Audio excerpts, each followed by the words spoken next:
밑에 분할 좀 마무리 해볼게요.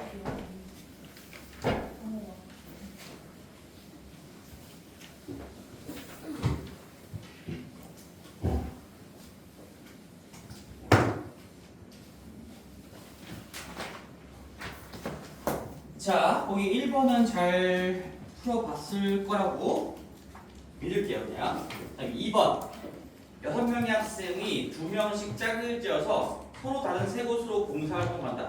우리가 얘기했어. 앞에 순열도 마찬가지고 조합도 마찬가지고 분할도 마찬가지고 뭐 순서가 있는 건지 없는 건지 이게 분할 문제인지 아닌지 이런 것들은 너네들이 스스로 판단을 하셔야 돼. 국어적으로 수학적으로 읽었을 때 자 봐봐. 뉘앙스를 봅시다. 6명의 학생을 2명씩 짝지어서 어쨌든 3개로 쪼개라는 얘기죠. 3개로 쪼개라는 얘기입니다. 그럼 이 문장 안에 분할의 과정이 녹아 들어가 있는 것이고요. 근데 문제는 서로 다른 세 곳이라고 나와 있으니까 이건 분할을 한 다음에 다시 한번 순서까지 매겨줘야 되는 거지. 그래서 써볼게. 우리가 6명을 이 문제는 이렇게 읽혀야 되는 겁니다. 둘로 분할 후에 그럼 분할했으면 분할을 한 다음에 그 세 개의 주머니 간에 어쨌든 현재 지금 순서가 없는 세 개의 주머니가 생겨 있겠죠. 그 세 개의 주머니에다가 다시 세 주머니에 순서를 부여할 거야. 어떤 곳으로 봉사활동을 보낼지를 정해야 되는 거니까 순서를 부여한다. 이런 식으로 수학적으로 머릿속에 입력이 돼야 되는 거겠죠.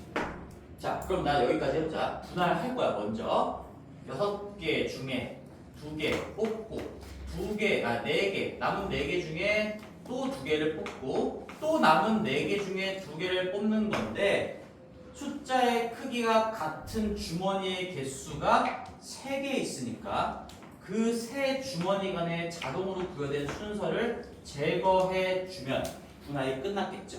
내가 그래서 이렇게 현재 둘로 찢는데 성공을 한 거지. 그런데 내가 봉사활동 가는 장소를 뭐 내가 라지 ABC라고 한다면 이제 여기에 있는 애들을 A로 보내고 여기에 있는 애들을 B로 보내고 여기에 있는 애들을 C로 보낼 건지 아니면 얘네들을 A로 보내고 얘네들을 C로 보내고 얘네들을 B로 보낼 건지 이런 것들을 정해야 되기 때문에 이 세 개로 나눈 주머니끼리의 순서를 매겨준다라고 해석할 수 있겠죠. 그래서 다시 한번 3팩토리얼을 곱할 겁니다. 그럼 얘랑 아픈데니까 결국은 얘가 분모에 남게 될 거고 최종적인 정답이 될 건데요.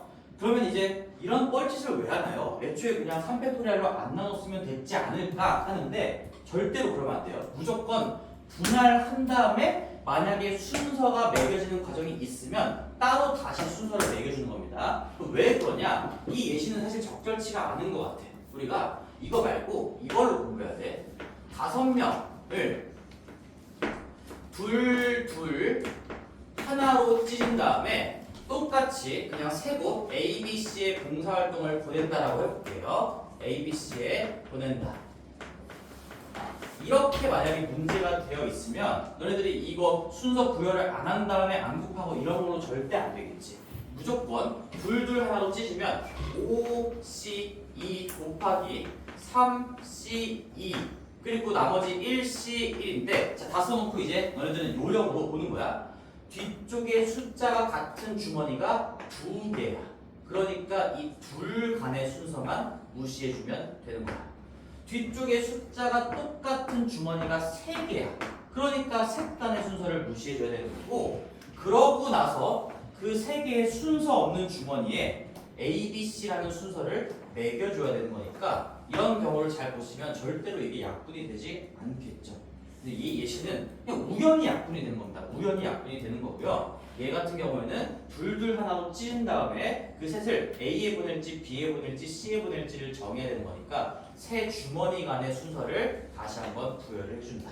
이 예시로 공부하는 게 더 좋을 것 같은데 문제는 그게 안 써 있어서 너희들이 뭐 거기 오른쪽에 살짝 여분에다가 적어두세요. 간단하게라도 5명을 둘 하나로 분할한 다음에 봉사활동 장소 A, B, C에다가 보내는 경우의 수 이렇게 할까? 보내는 경우의 수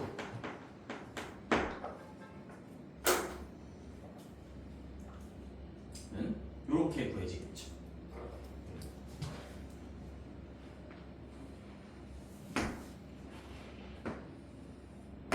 그리고 나서 적으면서 들어.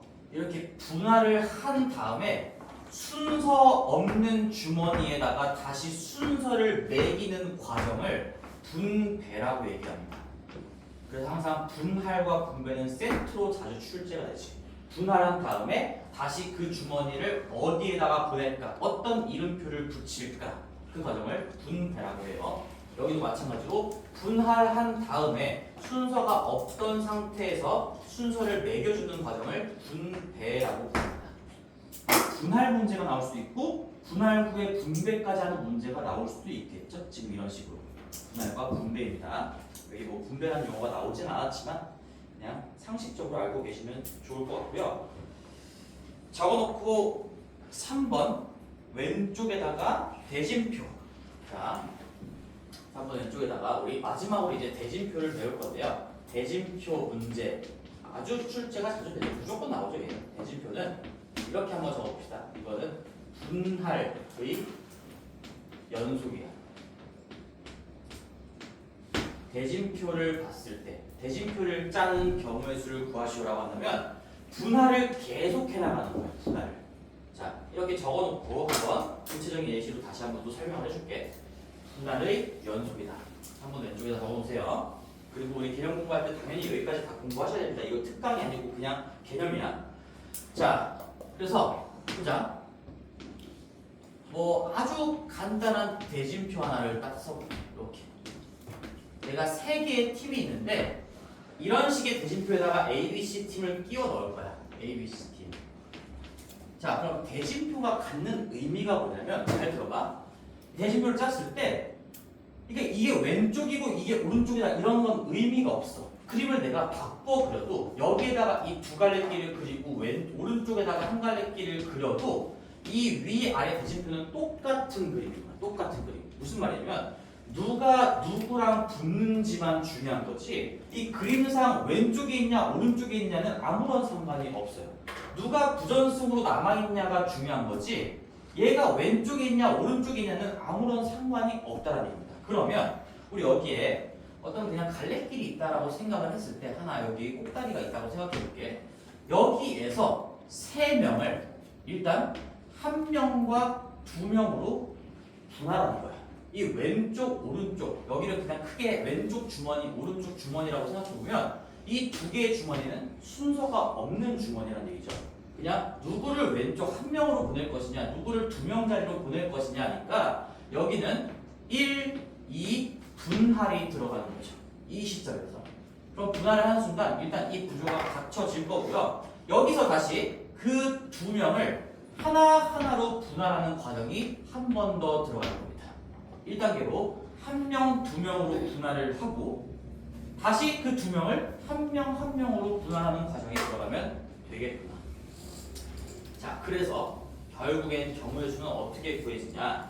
3명을 분할을 한번 해봅시다. 3 중에 1명을 뽑고요. 나머지 2명 중에 2명을 뽑는데 어차피 뒤에 개수가 다르니까 순서 구역 안 될 거야 자동으로. 그래서 나눠줄 거는 없고요. 이렇게 하면 1명, 2명으로 찢었어.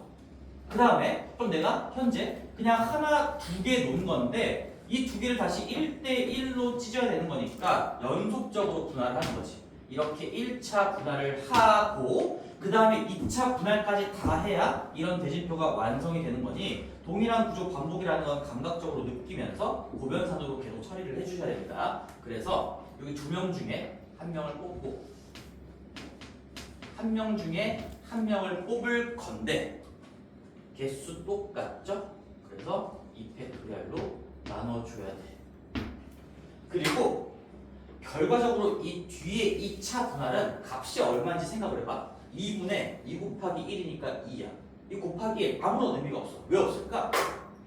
위쪽으로 가서 그림으로 생각해봐. 내가 1명, 2명으로 분할을 해놨어. 그리고 그 2명을 1대1로 만드는 방법은 어차피 한 가지밖에 없을 거 아니야. 그러니까 그냥 곱하기 1이라는 당연한 결과가 나오니까 얘는 뭐 굳이 할 필요도 없겠지. 이런 걸 만약에 느끼는 사람이라면 1명, 2명으로 찢는 순간 그냥 이 대진표는 완성이 되는 겁니다. 어렵나? 그래서 뭐 이렇게 만드는 대진표의 개수는 세 가지가 될 거고요. 직접 한번 그림으로 그려볼게요. 정말 세 가지가 되는지. 여기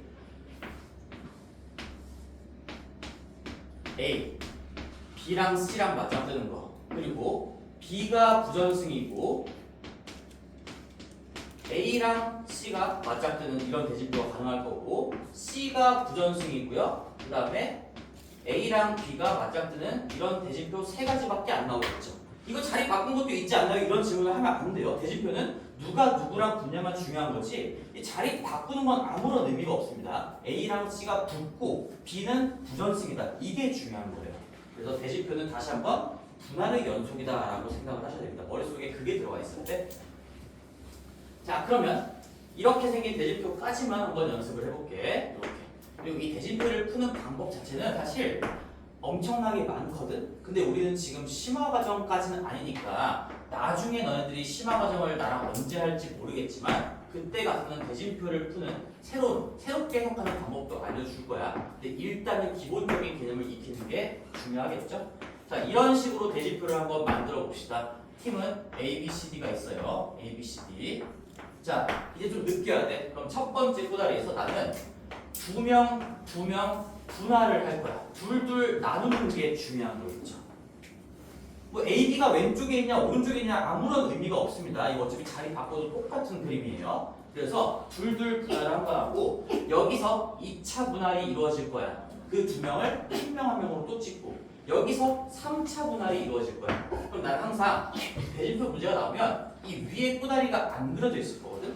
나는 그냥 습관적으로 얘를 그리라고 얘기를 해. 그러면 여기에서 갈라지는 지점만큼 분할이 일어날 거지. 그치? 여기서도 우리가 얘를 그리는 순간 한 번의 분할과 두 번의 분할이 일어났고요. 식으로 봐도 한 번, 두 번의 분할 과정이 적혀 있을 겁니다. 얘도 둘을 치는 순간 4C2 곱하기 2C인데 개수가 같아서 자동으로 구현된 순서를 막아줘야 돼. 순서를 무시해 주시고 그 다음에 2차 분할을 써보면 어차피 2차, 3차 분할은 당연히 곱하기 1 곱하기 1 아무런 의미가 없을 거거든. 둘을 보내는 순간 둘을 1대1로 찌는 방법은 한 가지밖에 없을 거야. 그렇지만 그래도 일단 한번 써보자. 이렇게 해놓고 2차 분할 두 명 중에 한 명을 뽑고 한 명 중에 한 명을 뽑는데 순서가 부여됐으니까 2팩으로 나누시고 이게 2차 분할이고요. 여기 3차 분할이라고 한다면 이 오른쪽으로 넘어간 두 명을 다시 두 명 중에 한 명을 뽑고 한 명 중에 한 명을 뽑은 다음에 순서가 부여됐으니까 나눠주시면 이게 어차피 곱하기 1 곱하기 1이라서 수학적으로는 아무 의미가 없고 위에 그림으로 보더라도 두 명을 보내는 순간 이렇게 만들 수 있는 경우의 수는 한 가지밖에 안 나올 거란 얘기지. 그래서 거기 3번의 오른쪽에 한번 그림 볼게요. 여기는 이제 조금 더 복잡한 그림이 나와 있는데 거기 그림에다가 이 꼬다리를 한번 그려봐. 이거 무조건 그려야 된다. 대시판 나오면 어디에 그리는지 알겠지? 여기 그림을 한번 그려보자. 여기 두 갈래가 있고 여기 둘 뭐 이렇게 있고 요렇게 있고 요렇게 있는데 이렇게만 항상 이렇게 나와 그림이. 근데 너네들은 그 위에 대장 꼬다리를 하나 그려야 돼. 여기다. 그러면 내가 이렇게 갈라지는 길이 몇 번인지를 너네들이 눈으로 확인할 수가 있다는 얘기예요. 여기 갈라지고 여기 갈라지고 여기 갈라지고. 자, 그래서 그 책에 있는 걸 한번 해봅시다. 팀은 당연히 뭐 6자리가 있으니까 6개가 준비가 되어 있어야 되겠죠? 6개가 준비가 되어 있어야 되는데 얘는 분할의 연속이고 분할이 한 번, 두 번, 세 번, 네 번, 5번이 일어나니까 뭐 이런 곱셈, 이 덩어리가 5개가 나올 거라는 얘기인데 이제는 얘는 생략하자. 이거. 두 명이 오면 1대1로 찌는 방법은 그냥 한 가지니까 어차피 써봤자 곱하기 1이어서 내가 수학적으로 계산에 담아야 되는 의미 있는 부분은 이거랑 이거밖에 없을 겁니다. 그치? 이런 거 조금만 더 느껴보시고 그래서 식으로 한번 마무리를 해보면 6개 중에 첫 번째 분할에서는 2대 4로 분할을 했고요. 그 다음에 여기 의미 있는 이 두 번째 분할에서는 넘어온 4명을 다시 2, 2로 분할을 했습니다. 그거를 식으로 써보면 6명 중에 여기로 보낼 2명을 뽑고 남은 4명 중에 4명을 뽑고요. 숫자가 다르니까 자동 순서 부여는 없습니다. 그냥 이렇게 쓰는 게 분할이 되겠지? 이게 1차 분할. 이렇게 해서 여기까지 대진표를 완성한 다음에 나는 이렇게 둘둘로 나누는 대진표까지 추가적으로 그려줘야 되는 거니까 여기 오른쪽으로 넘어간 4명을 4명 중에 2명을 뽑고 2명 중에 2명을 뽑고요. 순서가 부여됐으니 얘까지 고려를 해준다. 그럼 이렇게 하면 대진표를 작성하는 경우의 수가 완성이 되겠죠. 거기에 셈이랑 다 똑같이 써있나? 6C2 봐봐 거기 6C2에다가 이 4C4가 안 써있는 이유는 아까 얘기했어. 항상 마지막 그룹은 무조건 1이 될 수밖에 없어. 그 마지막 주머니에 때려 넣는 거 이게 어차피 2개로 나누는 거니까 2명을 왼쪽으로 보냈으면 나머지 4명 중에 4명을 다 보내는 거니까 무조건 1이 나올 수밖에 없겠죠. 그래서 거기 책에는 이게 그냥 생략이 되어 있는 거고 그 다음에 뒤쪽에 4C 곱하기 2C 200분의 1로 똑같이 써져 있는 거지. 4C 곱하기 2C에 200으로 나눠준다. 그래서 1차 분할이고 얘가 2차 분할이고 사실상 여기 3번의 분할이 더 있는 거지만 이거는 수학적으로 아무 의미가 없다. 그냥 다 한 가지다. 굳이 쓴다면 곱하기 1 곱하기 1 곱하기 1이겠죠. 이렇게 된다는 얘기입니다. 45번이고 대진표 문제 너무 중요하지. 이게 분할 개념을 익히면서 아주 단골 유형으로 출제가 되고요. 고등 내신이나 모의고사에서 무조건 나옵니다. 대진표 문제는. 그래서 여기 있는 3번 문제를 잘 이해하시는 게 중요하고 우리 숙제에도 한 문제 정도 있을 거니까 자 거기까지 정리하고 나서 우리 앞에 우리 조합 중학교 때 했던 문제들 한 번만 더 구경을 좀 해보죠. 조합 문제. 자 시간 몇 시입니까? 50분에 끝내줄 수 있을 것 같은 느낌인데 38분이야? 오케이. 자 212쪽을 가보시면 여기 계산 문제입니다. 아까 P랑 똑같이 계산하는 건데 계산식이 좀 다르지 우리 C는. 그래서 여기에 있는 계산 문제도 한번 너희들이 스스로 해보시고 요거는 같이 안 할 거야. 같이 안 할 거고 그 NC1을 어떻게 늘어뜨려서 쓸 수 있는지 이런 방법도 익히셔야 되고 여기 오른쪽에 내가 지웠는데 팩토리얼 분의 팩토리얼에다 이 표현을 가지고도 쓸 수 있어야 되겠죠? 뭐 요령적으로 얘기하면 n과 r 다 문자로 나오면 팩토리얼로 표현할 수밖에 없는 거고요. 이 뒤쪽에 r은 숫자로 만약에 구체적으로 나온다면 그냥 쭉 곱셈으로 늘어뜨려서 쓰는 게 더 낫겠지. 더 나은 게 아니라 뒤에 표현이 불가능하지. 개수를 모르면. 그래서 필수 예제 2번 보겠습니다. 2번 남7과 여5가 있을 때 자 거기에도 성별이 3번만 보자. 성별이 모두 같은 4명의 학생을 뽑는 경우의 수. 자 우리가 순열도 배웠고 조합도 배웠고 뭐 팩토리얼도 배웠고 그 다음에 분할도 배웠고 이런 것들은 다 식을 처리하는 도구일 뿐이다. 항상 문제풀이 구조를 짜는 건 너네들이 스스로 생각을 하면서 짜야 돼. 성별이 모두 같은 4명의 학생을 뽑는 경우는 생각을 해야 됩니다. 일단 여기에 후보가 남7이 있고 여5가 있으니까 당연히 너네들 풀이 과정에 성별이 같은 그 넷이 남자라면 성별이 같은 그 넷이 만약에 여자라면 이런 식으로 케이스를 나누면서 생각하는 게 자연스러워야 된다는 얘기지. 그래서 남자 7명 중에 4명을 뽑는 경우의 수 74만큼 있을 거고 여자 5명 중에 4명을 뽑는 경우의 수 5C4만큼이 있을 거고 이 경우의 수만큼을 다 합치면 우리가 성별이 모두 같은 4명의 학생을 뽑는 경우의 수가 다 나오겠죠. 근데 계산을 할 때는 뭘로 할까? 얘는 7C3으로 하는 게 좋겠죠.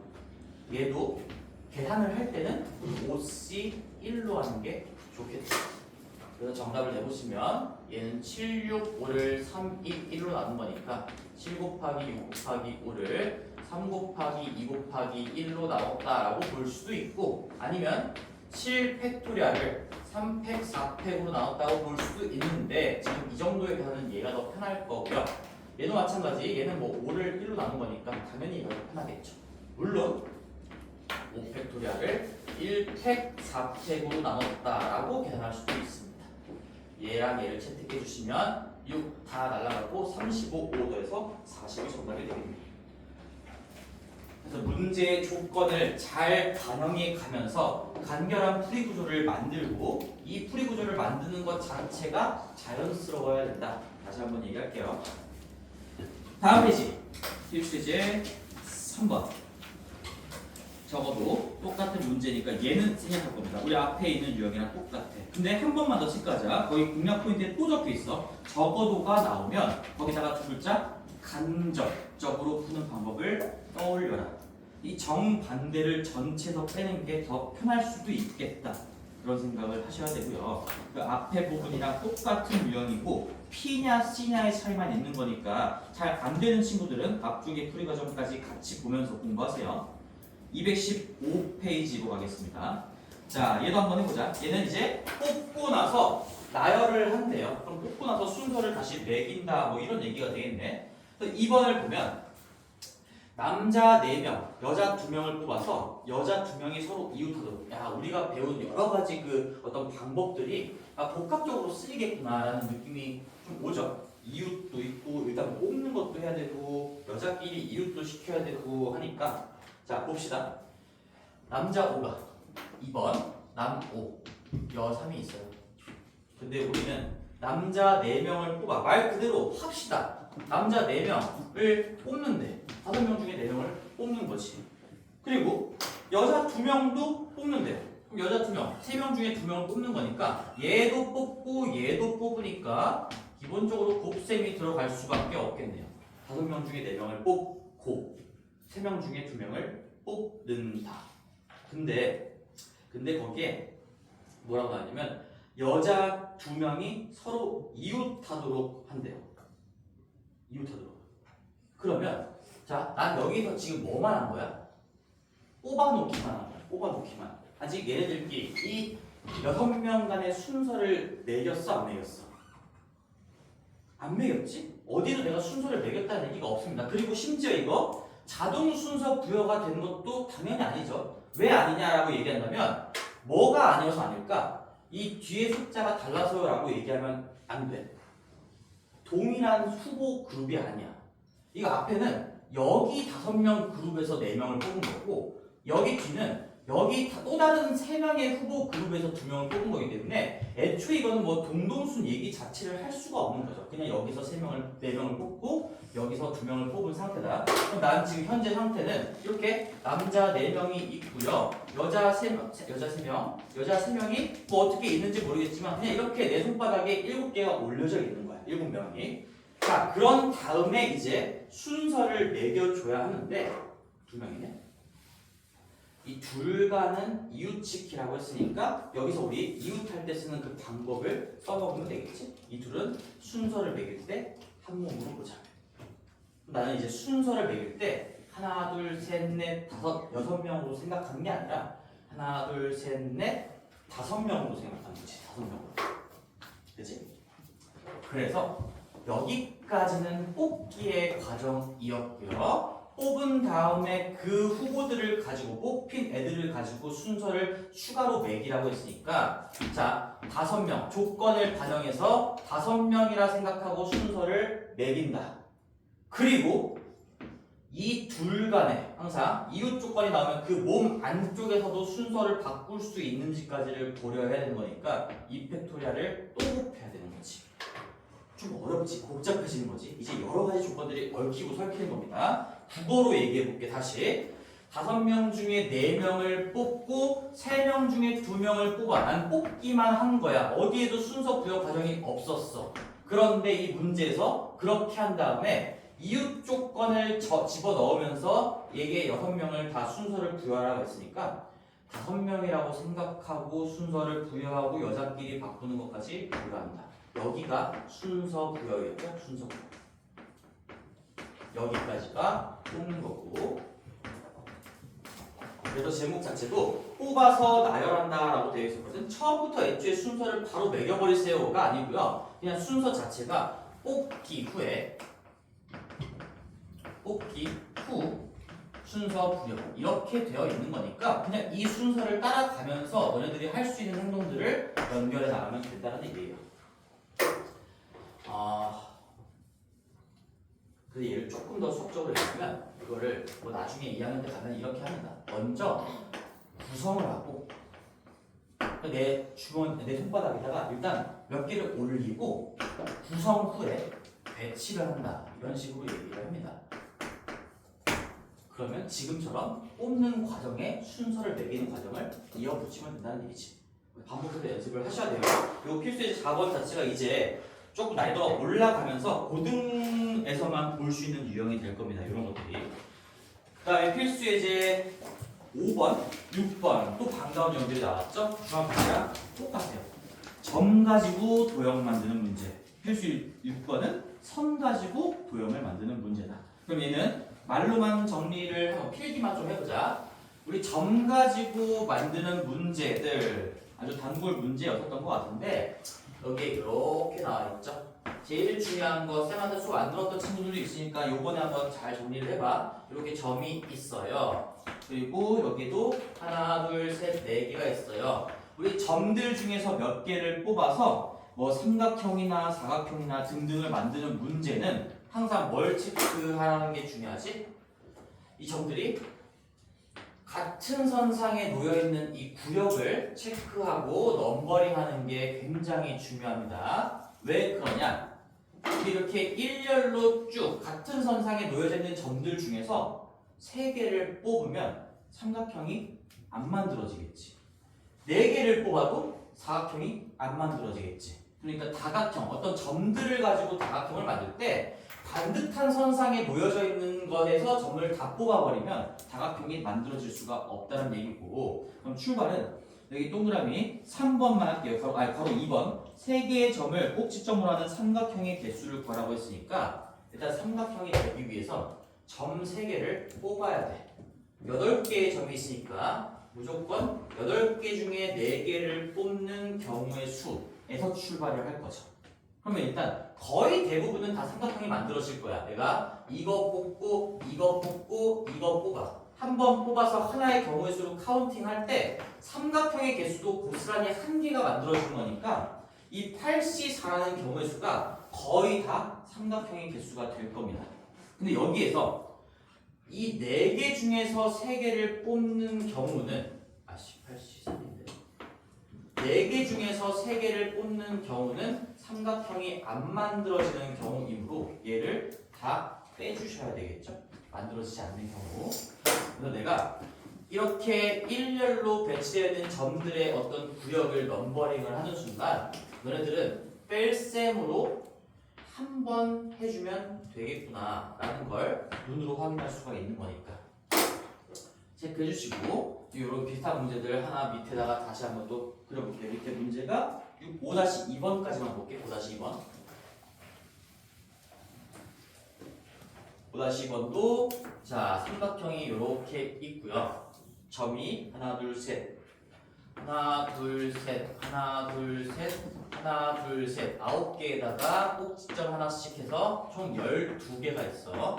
여기 12개 중에서 3개를 뽑아서 삼각형의 개수 만들어지는 삼각형의 개수를 구하라고 했으니까 일단 12개의 점 중에 삼각형이 만들어지려면 점 3개가 필요해요. 3개를 뽑는 경우의 수. 근데 거기서 다 만들어지는 건 아니고 이 첫 번째 구역, 두 번째 구역, 나란히 놓여져 있는 구역들을 다 체크를 해야 됩니다. 넘버링도 하시면 좋아요. 1번 구역, 2번 구역, 3번 구역이라고 해볼게. 그럼 나는 1번 구역에서 3개를 다 뽑아버리면 삼각형이 안 만들어지겠지. 이 12개 중에 3개를 뽑는 그 경우의 수 안에는 이 1번 구역에 있는 5개 중에 3개를 뽑는 경우의 수도 이미 다 여기에 포함이 되어 있을 거라고. 근데 얘네들은 삼각형이 안 만들어지는 거니까 빼줘야지만 진짜 삼각형의 개수가 남아있을 거고 여기서도 마찬가지죠. 5개 중에 3개를 뽑는 거 안 될 거고요. 여기 3번 구역에 있는 5개 중에 3개를 뽑는 것도 안 될 거니까 내가 이렇게 구역을 넘버링 해주시면 3개의 구역이 나왔으니까 당연히 뭔가 뺄 셈도 3번이 일어날 수밖에 없겠구나.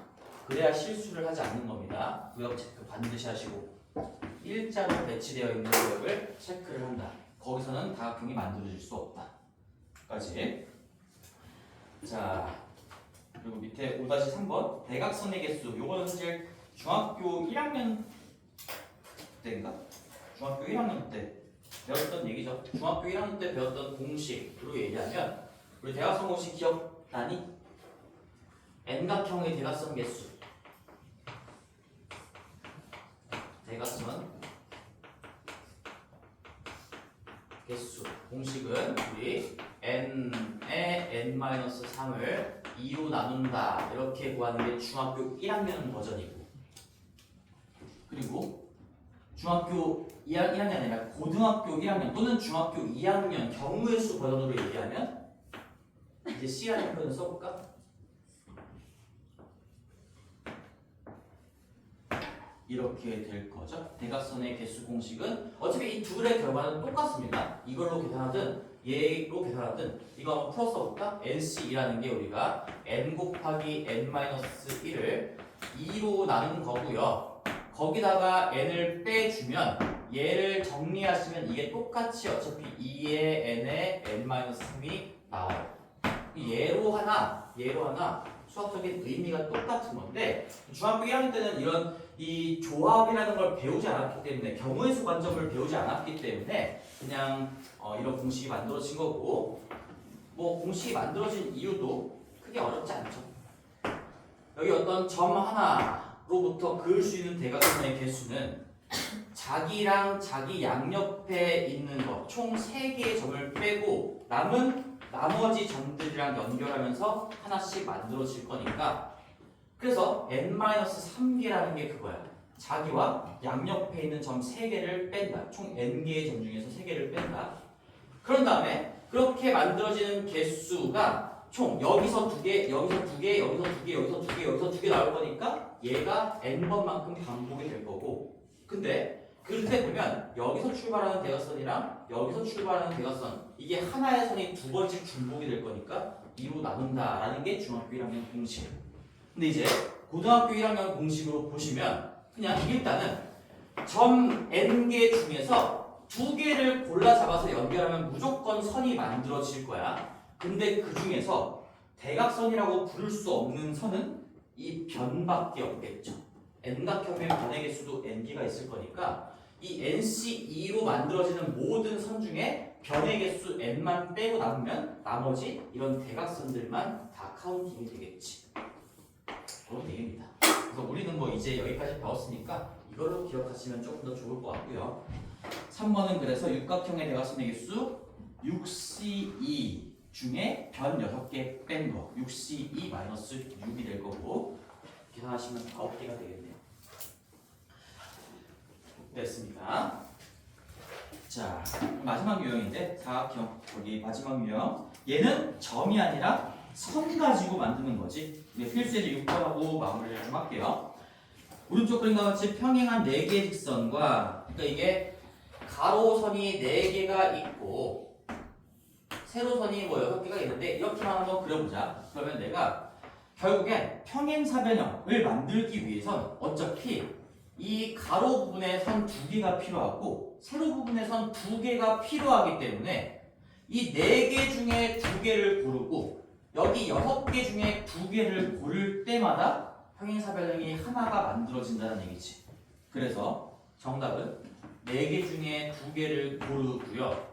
세로선 6개 중에 2개를 고르면 그럴 때마다 사각형이 하나씩 만들어지는 거니까 그냥 이게 정답이에요. 4C 2 곱하기 6C2 그러면 90개의 평행사변형이 만들어진다라고 할 수 있겠죠. 생각을 많이 해야 돼. 이 유형 자체를 자꾸 따로따로 기억하려고 하지 말고, 이게 왜 4개 중에 2개를 뽑고 6개 중에 2개를 뽑으면 내가 이렇게 2개를 뽑았어. 그 다음에 세로선 중에 이렇게 2개를 뽑았어. 그러면 자연스럽게 평행사변형이 만들어질 수밖에 없으니까 이렇게 뽑는 경우의 수 자체가 사각형의 개수가 돼버릴 거라는 얘기지. 그거를 잘 이해하시고, 여기까지도 우리 중학교 2학년 유형이긴 합니다. 필수예제 6번은 새로운 게 아니고요. 하나 새롭게 배운 건 필수예제 4번 뽑은 다음에 나열하는 유형들, 그런 것만 좀 추가가 된 거고, 그 다음에 분할의 개념이었죠. 뭔가 10개를 3개, 3개, 4개로 찢는다. 3개, 3개, 2개로 찢는다. 둘, 하나로 찢는다. 뭔가 찢어야 되는 게 나온다면 분할이라고 판단을 하시고, 그런 다음에 다시 순서를 매기면 분할 후에 분배까지 이루어지는구나 까지를 우리가 추가로 공부를 한 겁니다. 그래서 숙제는 필수 예제까지 복습을 다 하는 건 당연하고, 이제 유형서 불러줄게. 몇 시야? 26분 넘었어요. 56점 오케이. 불러주고 끝내자. 저희 82페이지부터 내가 불러주는 문제들만 푸는 거예요. 연필로 동그라미 치시면 되겠죠. 가볍게. 2번, 4번 빠르게 부릅시다. 빠르게 외워서 82페이지부터 2번, 4번, 6번, 8번 내가 짝수만 부르고 싶어서 부르는 게 아니라 실제로 문제를 골랐는데 짝수인 것 뿐이고요. 10번, 12번 2, 4, 6, 8, 10, 12 넘어갈게요. 16, 17, 20 16, 17, 20 그 다음에 24, 26, 28, 30 넘어갈게. 32, 34, 36 32, 34, 36 그 다음 87페이지 조합 문제에서는 1번하고 5번 1번하고 5번 넘어갈게요. 그 다음 8번, 10번, 12번 그 다음에 14, 16, 19, 20 14, 16, 19, 20 다음 페이지 21, 23, 24, 25 이렇게만 푸세요. 그러면은 한 20문제 정도밖에 안 되니까 부담이 많이 줄어들 거고 이 정도만 풀어도 충분합니다. 이해되겠다. 끝내겠다.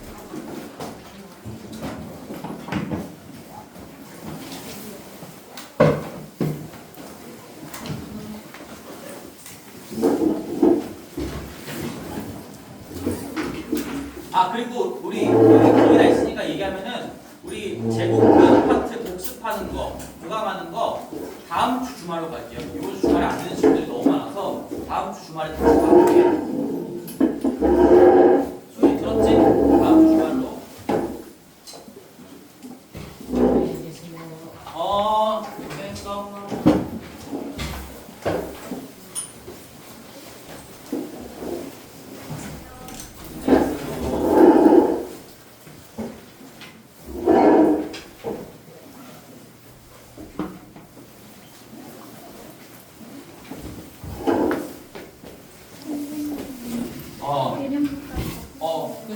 동영상 껐어? 아닌가? 아니요, 찍고 있었어요. 찍고 있어? 37분째.